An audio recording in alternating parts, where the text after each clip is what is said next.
சீமான் அவர்கள் வந்து ஆடு மாடு மாநாடு அப்படின்னு சொல்லி ஒரு விஷயம் ஒன்று பண்ணார். உன்னுடைய பாரம்பரியம் தமிழ் அப்படின்னு நீ சொல்லிட்டு இருக்கும்போது உங்களை அப்படியா அப்படின்னா அப்படியே அந்த வழியில் சொல்லி உங்களை கூட்டு போய் ஆடு மாடு மேய்க்க விட்டுறது. இதுதான் சீமானோட பேஸ். அவனை கொண்டு போய் ஆடு மாடு மேய்க்க விடுறதும், அவனை கொண்டு போய் தெருவில் விடணும், கார்ப்பரேட் கலாச்சாரத்தை கட் பண்ணி இவனை படிக்க விடாமல் வளர விடாமல். ஏன்னு கேட்டால் அரசியல்வாதிகளுக்கு வந்து நீண்ட காலம் அறுவடை பண்ணணும் அப்படின்னா படிப்பறிவு உள்ளவன் அறிவு உள்ளவன் இருந்தான்னா வேலைக்கு ஆகாது. இந்த மாதிரி தமிழர்களையும் கொண்டு வரதுக்கான அஜெண்டா செட் பண்ணி அனுப்பப்பட்ட ஆள் தான் சீமான். சீமான் ஆர்எஸ்எஸில் காசு வாங்கிட்டு இது போன்ற கோமாளித்தனங்களையும் கிறுக்குத்தனங்களையும் செய்து இதை பாரம்பரியம் கலாச்சாரம்னு சொல்லி மாடுகளை மேய்க்க விட மாட்டான், காட்டில் விட மாட்டான். அவங்களுக்கு தெரியாதா காட்டில் மாடு மேய்கிறதுனால முக ஸ்டாலினுக்கு எதாவது பிரச்சனையா? சங்கி அப்படின்னு சொன்னாலே நான் செருப்பால் அடிப்பேன் அப்படின்னு சொன்ன சீமான் அவர்கள் இப்போ சங்கிகள் எல்லாருமே சக தோழர்கள் அப்படின்னு பேசுகிறாங்க. அதாவது சில நேரத்தில் வந்துமா சில பேர் சில இதை ட்ரை பண்ணுவான் சாப்பிட்றதுக்கு. அந்த மாதிரி ஒரு ஆள் தான் சீமான் அவர்கள் வேற யார் கூடயாவது கூட்டணி வைக்கிறதுக்கு வாய்ப்பு இருக்கா? கூட்டணியில் வைக்க மாட்டார். அவர் பேமெண்ட் வாங்குறது தனியாக இருக்கிறதுக்காக. அதோட ஆர்எஸ்எஸோட கேம் அதுதான். பல மதவாதிகளோட கேம் அதுதான். ஆர்எஸ்எஸ் என்னன்னா கொஞ்சம் கொஞ்சமாக இந்த ஜென்ரேஷனே மாற்றி திருப்பி ரிவர்ஸில் கொண்டு போயிட முடியும். ராமகிருஷ்ணன் அது பார்த்தீங்கன்னா கடைசியில் எச்ச பொறுக்கியாக வரும் கொஞ்ச நாள் கழிச்சு, 25 வருஷம் கழிச்சு. இது பார்த்தா அவர் நல்ல கௌரவமாக வளர்த்துருப்பார் இந்த தாய். ஸோ இப்போ என்ன பண்ணால் அவன் வந்து இந்த சந்ததிகளை வந்து மாற்றணும், திருப்பி முட்டாள் குரூப்பாக மாற்றணும் அப்படின்றதுக்காக. தெறிக்க விடும் காரம் நிறம் சுவையை தருகிறது. ஆச்சி மிளகாய் தூள் தெறிக்க விடும் காரம் நிறம் சுவை.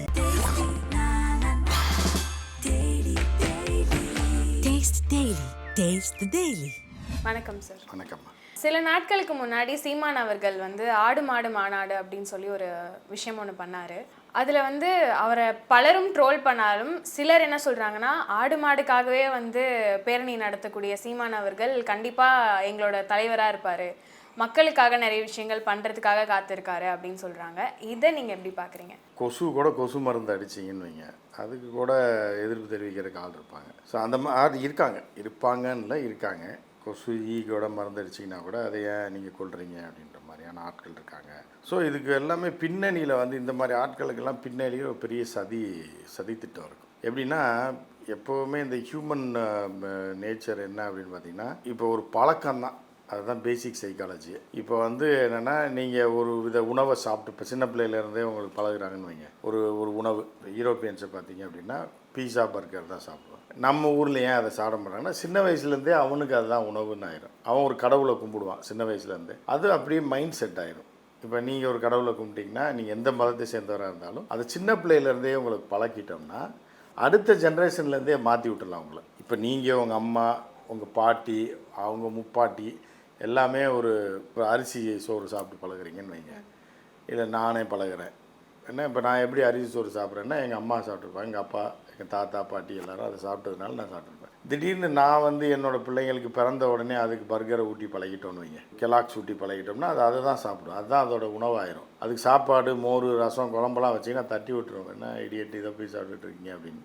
ஸோ இது வந்து ஹியூமன் மைண்ட் செட்டு. எப்போ வேணாலும் எந்த ஜென்ரேஷனில் இருக்கிறவனை வேணாலும் ரிவர்ஸில் அப்படியே மாற்ற முடியும், ரிவர்ஸில் இருக்கவனை அட்வான்ஸாக மாற்ற முடியும். இது வந்து ஹியூமன் நேச்சரு. அவனுக்குள்ள அதை எப்படி சொல்கிறது அப்படின்னா, அவனுடைய பிரெயின் அந்த மாதிரி. யாரை வேணாலும் எப்படி வேணாலும் மாட்டலாம். எந்த ஈன தொழிலுக்கு வேணாலும் ஒரு பெண்ணை மாற்ற முடியும். எந்த கௌரவமான ஒரு இடத்துலையே ஒரு பெண்ணை வைக்க முடியும். ஒரு ஆணை வந்து எவ்வளோ கேவலமான நபராக அவன் எந்த வீட்டில் பிறகுறான், அவனுக்கு என்ன சொல்லித்தராங்க, அதுதான் வந்து இப்போ நாய்க்கு கூட சர்டிஃபிகேட் கேட்பாங்க தெரியுமா? இந்த நாயோடைய பேரண்ட்ஸ் யார், இது எங்கேருந்து வந்ததுன்னு கேட்பாங்க இல்லையா? அது எதுக்கு கேட்குறாங்கன்னா, அந்த வழியாக வந்து இதை தான் சொல்லி கொடுத்து வளர்ந்துட்டு இருக்கும். வீரம்னா வீரத்தில் இருக்கும், கேவலம்னா கேவலத்தில் இருக்கும். இது வந்து ஹியூமன் மைண்ட் செட்டு. அது எப்போ வேணாலும் எந்த ஜென்ரேஷனில் வேணாலும் ஒரு 3 ஜென்ரேஷனில் டோட்டலாக அவங்கள மாற்றிட முடியும். இப்போ அமெரிக்காவில் பிறக்கிற குழந்தைங்கள்லாம் பார்த்தீங்கன்னா இங்கேருந்து வேலைக்கு போவாங்க. அது பார்த்தீங்கன்னா அங்கே அமெரிக்கன் ஸ்கூலில் படிச்சுட்டு, நீங்கள் சில பிள்ளைங்களாம் வந்து பார்த்திங்கன்னா இங்கே வந்து இங்கிலீஷில் வந்து அமெரிக்கன் இங்கிலீஷில் பேசிகிட்டு இருக்கும் குழந்தைங்க. அதுங்களுக்கு தமிழும் தெரியாது, இங்கே உள்ள இங்கிலீஷும் தெரியாது, அதுதான் தெரியும். ஸோ இந்த மாதிரி இருக்கும்போது இதை வச்சு தான் வந்து ஆர்எஸ்எஸ் வந்து அதோட ஆர்எஸ்எஸோட கேம் அதுதான். பல மதவாதிகளோட கேம் அதுதான். குறிப்பாக மதவாதிகள் எல்லாமே யாரை டார்கெட் பண்ணுவாங்கன்னா, குழந்தைகளையும் பெண்களையும் டார்கெட். ஈஸியாக அவர்களை வந்து மாற்றிட முடியும். குழந்தையை ஈஸியாக மாற்றக்கூடிய எந்த குழந்தையாக இருந்தாலும் பெண்களை வச்சு மாற்றிட்டோம்னா அந்த குடும்பத்தையே மாற்றிடலாம் அப்படின்றது ஒரு. ஸோ இந்த மாதிரியான கான்செப்டில் தான் ஆர்எஸ்எஸ் இயங்கிட்டு. ஆர்எஸ்எஸ் என்னென்னா கொஞ்சம் கொஞ்சமாக இந்த ஜென்ரேஷனே மாற்றி திருப்பி ரிவர்ஸில் கொண்டு போயிட முடியும். ராமகிருஷ்ணன் கொண்டு போயிட முடியும், உங்களை முட்டாள் ஆக்கிட முடியும். சின்ன வயசுலேருந்தே இப்போ உங்களை ஸ்கூலில் சேர்க்காம இதில் வந்து என்ன அப்படின்னு பார்த்தீங்கன்னா பல திரைப்படங்களில் அது எளிதாக காட்டியிருப்பாங்க. அதுதான் ஹியூமன் சைக்காலஜி. அது இப்போ எம்ஜிஆர் படத்தில் பார்த்தீங்கன்னா நாடோடி மன்னன் ஒரு படம் வரும். அதே மாதிரி நீங்கள் கமலஹாசனுடைய பழைய படத்தில் பார்த்தீங்கன்னா 2 பேர் இருப்பான். ஒரு கமல் வந்து பார்த்தீங்கன்னா இங்கே ரிக்ஷா ஓட்டிகிட்டு இருப்பான், இன்னொரு கமல் கேரக்டர் வந்து ஃபாரின்ல இருந்து. இது நிறையா படத்தில் நம்ம தமிழ் படத்தில் ஒரு 1000 படத்தில் ஒரு 400 படத்தோட கதை இதுதான். ரெட்டை பிள்ளையாக இருக்கும். அதே மாதிரி என்ன அப்படின்னு பார்த்தீங்கன்னா ஒரு பெரிய நேர்மையான ஹிந்தி படத்துலேயே அதே தான் கதை. ஏன்னா இதுதான் ஹியூமன் நேச்சரு. இப்போ வந்து ஒரு ஒரு ஒரு பெரிய இன்ஸ்பெக்டர் இருப்பான் ஹிந்தி படம், அமிதாப் பச்சன் படத்தில். அவன் என்ன பண்ணுவான் அப்படின்னா தீய சக்திகளுக்கு எதிராக போராடும்போது அந்த வில்லன் குரூப் அவனை காலி பண்ணிடுவான். அவன் பொண்டாட்டி 2 ரெட்டை குழந்தையோட ஓடுவான். தீவார், டான், நிறையா படத்தோட கதை இதுதான். ஒரு குழந்தை வந்து குட்ஸ் ட்ரெயினில் ஏற்றி விட்டுருவாங்க, அது இந்த பக்கம் போயிடும். ஒன்றை மட்டும் அவங்க அம்மா வளர்ப்பான். அது பார்த்தீங்கன்னா கடைசியில் எச்ச பொறுக்கியாக வரும் கொஞ்ச நாள் கழிச்சு, 25 வருஷம் கழிச்சு. இது பார்த்தா அவர் நல்ல கௌரவமாக வளர்த்துருப்பான் அந்த தாய். அதே மாதிரி வில்லன் என்ன பண்ணுவான்னா, டேய் நீ அவ்வளோ நேர்மையான ஆளா, உன் குடும்பத்தை எப்படி நாசப்படுத்துறேன்னு 2 குழந்தையில ஒரு குழந்தைய கடத்திட்டு போய் டான் ஆக்கி பில்லா வைக்கிடுவான். இன்னொரு குழந்தை இவன்ட்ட வளரும். கடைசியில் கோட் படமும் அதே கோட் படம் இன்றைக்கி உள்ள கோட் படம் கூட அதுதான். நான் கோட் படம் பார்க்கல. இதுதான் தமிழ் படத்தோட ஹிந்தி படத்தோட கதை பூராமே இதுதான். 100 படத்துக்கு 60 படத்தோட கதை இதுதான். ரெட்டை பிள்ளையாக இருக்கும், உன்னை கடத்திட்டு போயிடுவாங்க. உன்னை அம்மா வளர்ப்பா, அப்பா அம்மா நல்ல குடும்பத்தில் வளர்ப்பாங்க, இன்னொன்று நாதாரியாக வளர்ப்பாங்க. கடைசியில் இது வில்லனாக மாறிடும். அப்புறம் இதை கொல்ல போகிறப்ப அண்ணா தம்பின்னு சொல்லி 2 பேரும் பாட்டு பாடி இணைஞ்சிடுவாங்க, வில்லனை கொண்டுருவாங்க. இதுதான் கதை. ஸோ இந்த மாதிரி தான் வந்து ஒருத்தரை மாற்ற முடியும். ஒரு குழந்தைய கையில் கொடுத்துட்டீங்க, அது எந்த வீட்டு குழந்தையாக இருந்தாலும் திட்டு குழந்தையாக மாற்ற முடியும், நல்ல குழந்தையாக மாற்ற முடியும். இந்த கான்செப்ட் தான் வந்து என்னென்னா ஆர்எஸ்எஸோடைய கான்செப்ட். சின்ன வயசுலேயே ஒரு பொண்ணை குத்துவிளக்கு பூஜை அது கடவுள் அப்படின்னு வளர்த்துட்டிங்கன்னா அது எங்கே பார்த்தாலும் பிள்ளையாரை பார்த்தா முத்தம் கொடுத்துட்டே இருக்கும். எங்கே இப்போ திருவிழா எந்த கோயிலை பார்த்தாலும் அது ஃப்ளையிங் கிஸ் கொடுத்துட்டு போயிட்டுருக்கும். அதை வேறு மாதிரி வளர்த்திங்கன்னா வேறு மாதிரி போகும். ஸோ இப்போ என்ன பண்ணால் வந்து இந்த சந்ததிகளை வந்து மாற்றணும், திருப்பி முட்டாள் குரூப்பாக மாற்றணும் அப்படின்றதுக்காக நீங்கள் இது வந்து இந்து மதத்தில் மட்டும் இல்லை, கிறிஸ்தவத்தில் வந்து பார்த்திங்கன்னா நீங்கள் வந்து 10 கமாண்ட்மெண்ட்ஸ்னு அது நீங்கள் படிக்கலைன்னா புஸ்தக படத்தை பார்த்தீங்கன்னா தெரியும். பழைய ஒரு 70 வருஷத்துக்கு முன்னாடி 60 வருஷத்துக்கு முன்னாடி வந்த படம் 10 கமாண்ட்மெண்ட்ஸ் 70s வந்திருக்குன்னு நினைக்கிறேன். 60-70 வருஷத்துக்கு முன்னாடி வந்த படம். அது இன்றைக்கி வரைக்கும் பயங்கரமாக இருக்கும். அந்த படத்தை இன்றைக்கி வரைக்கும் பார்க்கலாம், இன்ட்ரெஸ்டிங்காக பார்க்கலாம். அதில் வந்து மோசஸ் ஜீசஸ்க்கு முன்னாடி இருப்பார்ல, அவர் வந்து இந்த அடிமைகளை பூரா கடத்தி கூட்டு போயிருப்பார். மீட்டு இஸ்ரேல் கொண்டு போய் அவங்க கண்ட கறியை தின்னுட்டு நினச்ச நேரம்லாம் உடல் உறவு கொண்டுக்கிட்டு நினச்ச பெண்ணோடலாம் இது பண்ணிக்கிட்டு நைட்டு ஆனால் ஃபுல் சரக்கு அவங்களே காய்ச்சுவாங்க குடிப்பாங்க. இப்படி ஒரு கொடூரமான சமூகமாக இருக்கும். அந்த சமூகத்தை கொஞ்சம் கொஞ்சமாக மாற்றி அவங்கள வந்து அடிமைகளாக இருந்து காப்பாற்றி அவங்க சொந்த தேசத்துக்கு கூட்டு போவார். எல்லாம் அமைதியாகிடுவாங்க, சாராயம் காய்ச்ச மாட்டாங்க, பெண்கள் ஆண்கள்லாம் இப்படி தான் இருக்கணும்னு இருப்பாங்க. கண்ட உருவத்தை வச்சு வழிபடுவாங்க. ஆடு கோழி இதெல்லாம் வச்சு வழிபட்டு அதுக்கு பூஜையை போட்டு சரக்கை போட்டு ஆட்டம் பாட்டம் இப்படி தான் போயிட்டுருக்காங்க லைஃப். அதை ஒருமுறைப்படுத்தி கொண்டு போகிறான். ஒரு வில்லன் கூடயே ட்ராவல் பண்ணுவான். அவன் வந்து இவங்களை இந்த மாதிரி ஆக்கி அவங்கள வச்சு சம்பாரிச்சிக்கிட்டு இருந்தவன். அவனும் திருந்திட்டேன்னு சொல்லி மோசஸ் கூடயே வருவான். கடைசியில் மோசஸ் எண்டுக்கு வந்துடுவார். வந்தவொடனே என்ன பண்ணுவார், மலையில் போய் கடவுள் கூப்பிட்றாரு, நான் ஒரு 10 நாளில் வந்துடுறேன், நீங்களாம் இருங்கன்னு ஒரு இடத்துல வச்சுட்டு போவார். வச்சுட்டு போயிட்டு 10 கமாண்ட்மெண்ட்ஸ் அதுதான் 10 கட்டளைகள். அவர் 10 நாள்ன்றது 1 மாதம் 1.5 மாதம் ஆயிடும் வர்றதுக்கு. வந்தோடனே இந்த வில்லன் கூட இருப்பான்ல, 10 நாள் பார்ப்பான், வரல அப்படின்னோடனே லைட்டாக அந்த மக்களை மாற்றி விடுவான். என்னையா அவன் ஒரு லூஸு சொல்கிறான்னு சொல்லி எவ்வளோ சந்தோஷமாக இருந்தோம், ஜாலியாக லைஃப் என்ஜாய் பண்ணிட்டு டெய்லி நைட்டு சரக்கு என்ன பூஜை என்ன எப்படி இருந்தான், இப்படி ஆயிட்டமையா அப்படின்னு கொஞ்சம் கொஞ்சமாக இருப்பான். 15 நாள் ஆகும். அப்போயே சொன்னேன் வரமாட்டான், அவெல்லாம் என்ன செத்துருப்பாயா, வந்து உங்களை இழுத்து நல்லா இருந்தவங்களை நாசப்படுத்தி விட்டு அவன் போயிட்டான், வரமாட்டான் அந்த மோசஸ்ன்றவன். 20 நாள் ஆகும், 25 நாள் ஆகும். உடனே மக்கள்லாம் பார்ப்பாங்க. அதாவது கட்டுப்பாடாக மாறி எல்லாம் மாறி வாழ்க்கையே மாறி போனவன் கொஞ்சம் கொஞ்சமாக சரி ஒன்று செய்யலாம், நம்ம சரக்கு மட்டும் காய்ச்சுவோம், அதை மட்டும் வேறு எல்லாம் நீங்கள் பண்ண வேணாம், ஏன்னா சந்தோஷமாக இருந்தீங்க, உங்களை பார்க்கவே வருத்தமாக இருக்கீங்க, எவ்வளோ ஆம்பளை பொம்பளையில் எவ்வளோ ஜாலியாக இருந்தீங்க பாரு, பேய் அரைஞ்ச மாதிரி இருக்கீங்க, சாத்தான் உங்கள்கிட்ட கூட்டிடுச்சு அப்படி இப்படின்னு சொல்லி சரக்கை காய்ச்சுவாங்க. நைட்டு காய்ச்சினா திருப்பி எல்லாம் அடிக்க ஆரம்பிச்சுருவாங்க. சரக்கு அடித்தாலே முடிஞ்சு போச்சுல, அடுத்த இது கும்பிட ஆரம்பி வழிபடுவான். அப்புறம் பெண்களோட உறவு ஆட்டம் பாட்டம்னு போயிட்டுருக்கோம். 40 நாள் கழிச்சு ஏதோ சம்திங் மோசஸ் திரும்பி வந்து பார்த்தா இவங்களை திருத்தவே முடியாதுன்னு சொல்லிட்டு அங்கேருந்து வரப்போ 10 கட்டலில் ஒரு கட்டளை கீழே போட்டு உடஞ்சிட்டு இவங்களை விட்டுட்டு அப்படியே போயிடுவார். இவங்களை வந்து மனித ஜென்மத்தை வந்து அவ்வளோ சீக்கிரம் மாற்ற முடியாது. மாற்றினா கூட கட்டுப்பாடாக வச்சுருக்கணும். அந்த கட்டுப்பாடு உடஞ்சா மீண்டும் பழைய எலாஸ்டிக் மாதிரி போயிடுவான். இன்றைக்கி வரைக்கும் அதுதான். இன்னைக்கு இந்த நிமிஷம் வரைக்கும் மனிதனுடைய மனம் அப்படி தான். ஸோ ஆர்எஸ்எஸ் ஸோ ஆமாம், அந்த பாயிண்ட் ஆஃப் வியூவில் என்ன பண்ணுறாங்கன்னா அவங்க இவனை பூரா ரிவர்ஸில் இழுத்து கோமாளி ஆக்குறதுக்கு பிளான் பண்ணுறாங்க. அதுக்கு கைக்கூலி தான் சீமான் பண்ணுறாங்க. சரியா? ஆடு மாடு அப்படின்னு சொல்லிட்டு என்ன பண்ணுறதுன்னா உங்களை அப்படியே பேசி, நீ இன்னைக்கு வரைக்கும் மனித ஜீவனை பொறுத்த அளவுக்கு பேசுனா யாரை வேணாலும் சரி பண்ணிடலாம். புரியுதா உங்களுக்கு? பேச்சு தான் முக்கியம். இப்படி பேச்சு தான் மனித இனத்துக்கே மூலதனம். பேச்சு தான். நீங்கள் சினிமா வரலாம், டிவி வரலாம், இன்டர்நெட் வரலாம், யூடியூப் வரலாம். இப்போ யூடியூப்பில் என்ன பண்ணிகிட்டு இருக்கோம்? பேசிக்கிட்டு. அதை தான் எல்லாரும் கேட்குறாங்க. நீ அதாவது இது மாறலாம், ரூபங்கள் மாறலாம், ஆனால் மனிதனோட பேஸுக்கு மாறவே மாறாது. கதை கேட்டுக்கிட்டே இருப்பான். அன்றைக்கி சினிமாவில் கதை இப்போ கேட்டான், அதுக்கு முன்னாடி பாட்டி சொல்கிற கதையை கேட்பான், அதுக்கு முன்னாடி இன்னும் யூடியூப்லேயும் ஃபேஸ்புக்லேயும் ட்விட்டர்லேயும் கதை கேட்டுக்கிட்டு இருக்கான். புரியுதா உங்களுக்கு? இது அந்த அதாவது எப்படின்னா அந்த மெத்தட் மாறி இருக்குமே தவிர இதுதான். ஸோ அப்போ பேசிக்காக சீமான் நல்லா பேசக்கூடிய ஆள். பேசி யாரை வேணாலும் கவுக்க முடியும், என்ன வேணாலும் பண்ண முடியும் பேசி. அப்படின்றது தான் பேசிக். மனிதனை எப்படி எந்த ஒரு கதையை சொல்லி நீங்கள் எம்எல்எம் கம்பெனிலாம் எப்படி வருது? ஆளை பார்த்தோன்னே மயங்கிறாங்க. அதுக்கு தகுந்த மாதிரி ஒரு கோட் ஷூட்டு டையெல்லாம் போடுவான். பிச்சைக்கார பையெல்லாம் இருப்பான். ஒரு கோட் ஷூட் டையெல்லாம் போட்டோன்னா மக்களுக்கு இன்றைக்கி வரைக்கும் என்னென்னா விலகாரம் மேலே ஒரு இது, கோட் ஷூட் போட்டால் தான் பெரிய ஆள் அப்படின்ற ஒரு இது இருக்குது பார்த்தீங்களா? ஸோ அப்படி இருக்கும்போது என்னென்னா அந்த கோட் ஷூட் டையெல்லாம் போட்டு பேசும்போது மயங்கிடுவான். ஆண் பெண் எல்லாருமே மயங்கிடுவாங்க. மயங்கும் போது என்ன பண்ணால் அவனை எப்படி ஏமாற்றணுமோ ஆசையை தூண்டி விட்டு ஏமாற்றிடுவாங்க. இதுதான் இது ஒரு பக்கம். ரெண்டாவது கொள்கை கோட்பாடுகளை தூண்டி விட்டு ஏமாத்துறது தான் சீமான் செய்கிறது. எப்படின்னா உன்னுடைய பாரம்பரியம் தமிழ் அப்படின்னு நீங்கள் சொல்லிகிட்டு இருக்கும்போது உங்களை அப்படியா அப்படின்னா அப்படியே அந்த வழியில் சொல்லி உங்களை கூட்டு போய் ஆடு மாடு மேய்க்க விட்டுறது. இதுதான் சீமானோட பேஸ். எல்லாம் தமிழன்றான் இதுன்றான். அதாவது பழமை மீது திடீர்னு ஒரு மோகம் வருது. எப்போனா இந்த 2010க்கு அப்புறம் கீழடி ஆராய்ச்சிக்கு அப்புறம் இப்படி வருது. வரும்போது என்ன ஆகுதுன்னா அப்படியே அப்போ தமிழன் நம்ம இயற்கை விவசாயம் அப்படின்னா அப்படியே அந்த குரூப்பை பூரா கொண்டு போய் எவன்ட்டையாக விற்றுட்டு போயிடுவாங்க. 80ஸில் இதுதான் பண்ணுவாங்க. 80ஸில் வந்து அழகான பெண்கள் இருக்காங்கல்ல, இவங்களை கொண்டு போய் பாம்பேயில் ப்ராஸ்டியூஷனுக்கு விற்றுருவாங்க. எப்படின்னா அதுக்கு ஒரு ஆளை தேர்ந்தெடுப்பாங்க. நீட்டாக இருப்பான், அழகாக இருப்பான், ஆள் நல்ல பேச்சு திறமை உள்ளவன், நல்ல ஃபேராக இருக்கக்கூடிய ஒருத்தனை செட் பண்ணுவாங்க.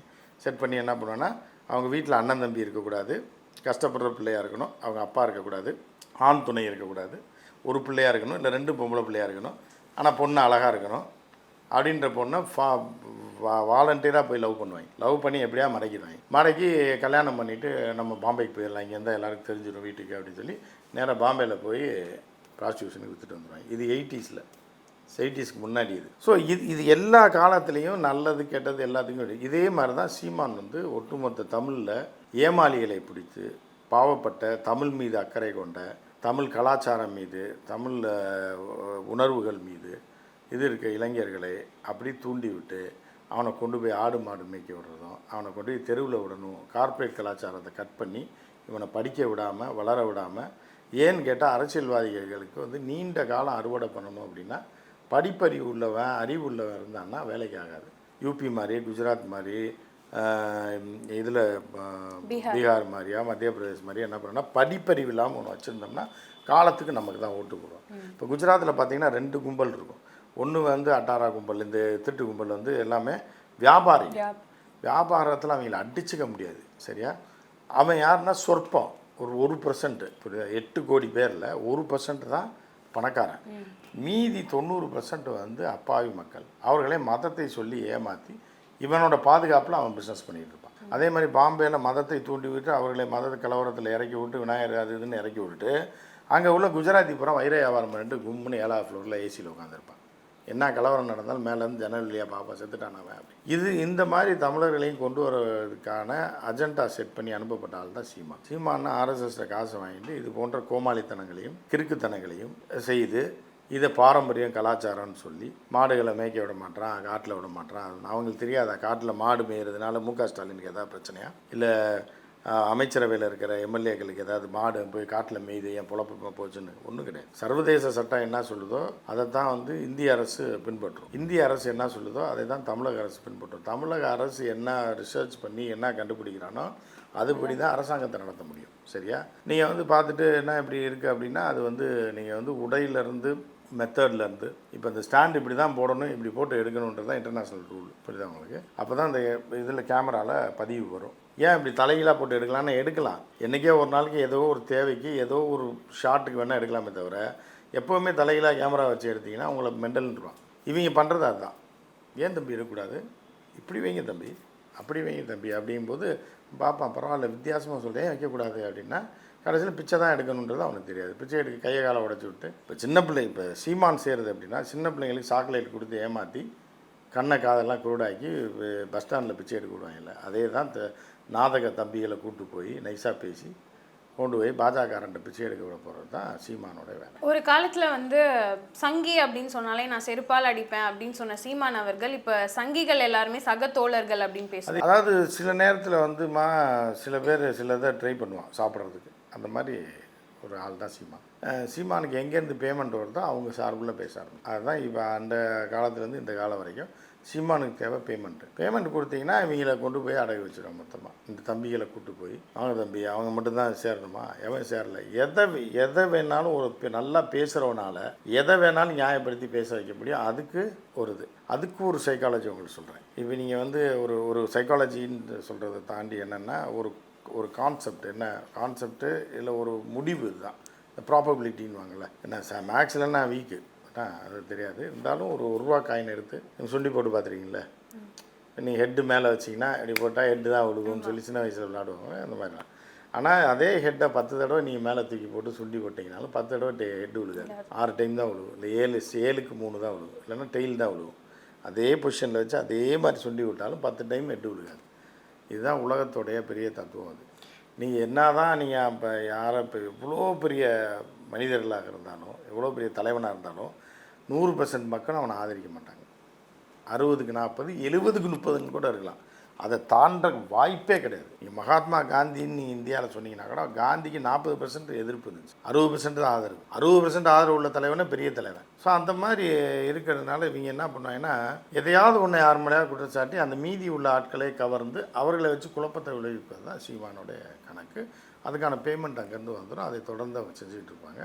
விவரம் தெரிஞ்சோன்னே இந்த பசங்களாம் வெளில போயிடும். நம்மளை போய் சாணி பொறுக்க விட்டானையா அப்படின்னு சொல்லி இப்போ அவங்களுக்கு தெரியாது. ஒரு 5 வருஷம் கழிச்சு 3 வருஷம் கழிச்சு அறிவுள்ளவன் டக்குன்னு 5 மாதத்தில் புரிஞ்சுக்குவான், 5 நாளில் புரிஞ்சு போனவன் திரும்பி வந்துடுவான். கொஞ்சம் யோசிக்காதவன் லேட்டாகும், ஒரு 5 வருஷம் கழிச்சு வெளில வருவாங்க. சீமான் அவர்கள் வேற யார் கூடயாவது கூட்டணி வைக்கிறதுக்கு வாய்ப்பு இருக்கா? கூட்டணியில் வைக்க மாட்டார். அவர் பேமெண்ட் வாங்குறது தனியாக இருக்கிறதுக்காக தான். கூட்டணியில் வைக்க மாட்டார்.